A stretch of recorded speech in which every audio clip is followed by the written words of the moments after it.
Our top story today is the bushfire emergency unfolding across the state. More than 90 fires are burning right now, a staggering 14 at emergency watch level, something that has not been seen before. As you say, this is unprecedented stuff. 96 active fire zones around the state at the moment, and I'm being told by RFS that they're jumping up the number of emergency level fires to 16 now, and as you say, that is unprecedented.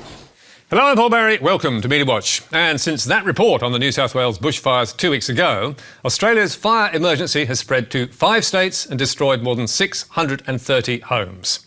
And in the meantime, our political leaders have been doing their best to avoid addressing the role of climate change in making those bushfires more severe. My only thoughts today are with those who've lost their lives. I certainly don't think it's appropriate to get into a political argument. And I'll tell you this, I'm not going to cop it. And if that's the rest of this interview, well, you've lost me for the morning. But 11 days ago, after 4 people died in those New South Wales fires, former fire chiefs of Queensland, Victoria and Tasmania tackled the issue head on. So there's something going on, and certainly climate change is exacerbating the very, very dry conditions that we're all experiencing. Bushfires are a symptom of climate change. I've had 39 years of Tasmania Fire Service and I didn't see too many dry lightning strikes earlier on in my career. But now, and due to climate change, we're seeing this as a regular event. But leading the charge was a former New South Wales fire boss, Greg Mullins, who said in multiple interviews that a warmer climate was making it harder to fight our bushfires and reducing our ability to prepare for them. Look, it's very clear, and any fire service will tell you that the windows for hazard reduction through the winter are getting narrower and narrower. Now, a slight lift in temperature overall, average temperature, means the extremes are more extreme. The scientists are very clear, their numbers are very clear, more days of very high fire danger and above. But some powerful media commentators are convinced that they know better, like shock jock Alan Jones in this full-page column in News Corp's Daily Telegraph. The ABC were at it again last week, fawning over 23 former fire and emergency leaders who commented outside their area of expertise about an alleged relationship between bushfires and climate change. And that was just the start of it, because Jones was also assuring readers it is worth asking how the non-expert views of such people are even newsworthy. Yep, according to Jones, 23 former fire and emergency chiefs are not worth listening to when it comes to bushfires. Unlike him, who's paid millions of dollars to tell us on repeat that man-made global warming is a hoax. But Jones is not the only one to rubbish or ignore the fire chief's warning. 2GB's news bulletins that day barely gave them a mention, even as the station's talk show hosts, like Ray Hadley, had a crack at Fireman Mullins with barbs like this. He's not an economist, and that's quite evident by his rantings just at the moment, Greg Mullins. And 2GB's Steve Price was even more scathing. Greg Mullins reckons he had a crystal ball, that he wanted to warn the government about what was coming. But if you listen carefully to his words, you find his real game here, climate change. He's now a fully fledged member of the Climate Change Hysteria Brigade. Price's guest, Peter Gleeson, who's employed as a commentator by Sky and the Courier Mail to tell us what's what, also got into Mullins, a firefighter with 39 years' experience, to declare he's joined a cult, he's been brainwashed. And predictably, several other News Corp columnists and TV hosts were singing from the same song sheet, either attacking Mullins and his fellow chiefs, or denying that climate change is making the bushfires worse, or claiming that increased Australian action to fight global warming is pointless. Climate change isn't the cause of these bushfires, but there's no doubt, and I'm not alone here, that 2 decades plus of climate change activism is making them worse. The bushfire and climate change debate.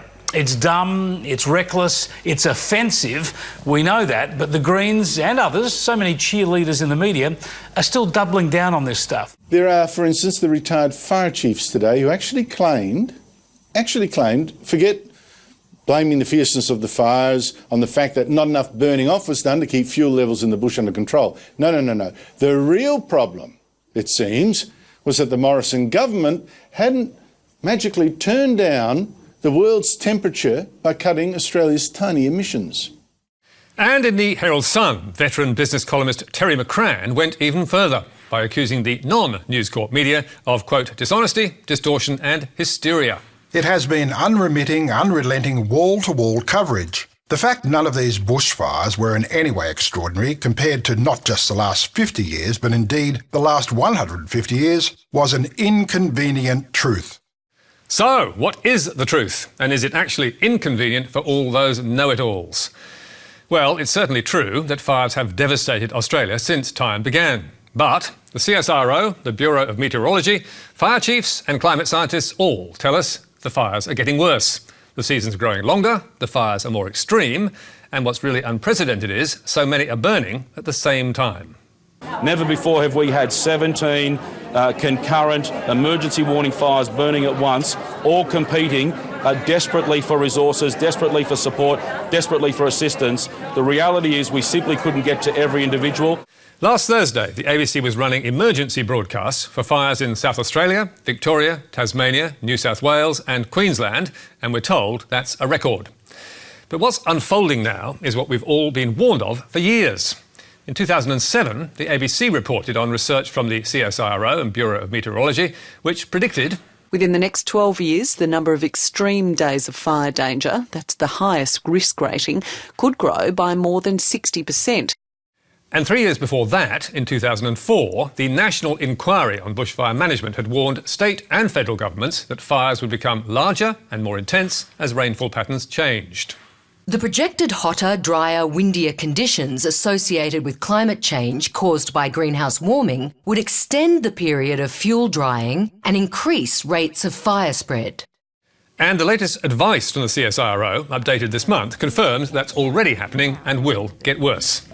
Over recent decades, we've seen an increase in the frequency and severity of fire weather in Australia. We predict that many regions will see a significant increase in the probability of the highest levels of fire danger in the years ahead. And to cap it all, according to Professor Ross Bradstock from Wollongong University's Bushfire Research Centre, it's all coming faster than expected. These unprecedented fires are an indication that a much-feared future under climate change may have arrived earlier than predicted. So, will this make any difference to the doubters and denialists? Almost certainly not.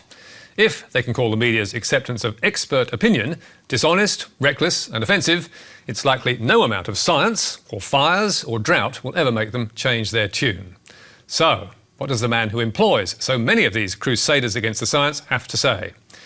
Last week at News Corp's AGM in New York, a proxy for Australian shareholder activist Stephen Mayne asked Rupert Murdoch this question.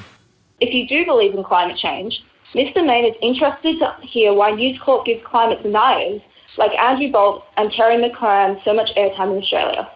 And after detailing a 25% reduction in the company's carbon footprint, Rupert replied, "There are no climate change deniers around, I can assure you."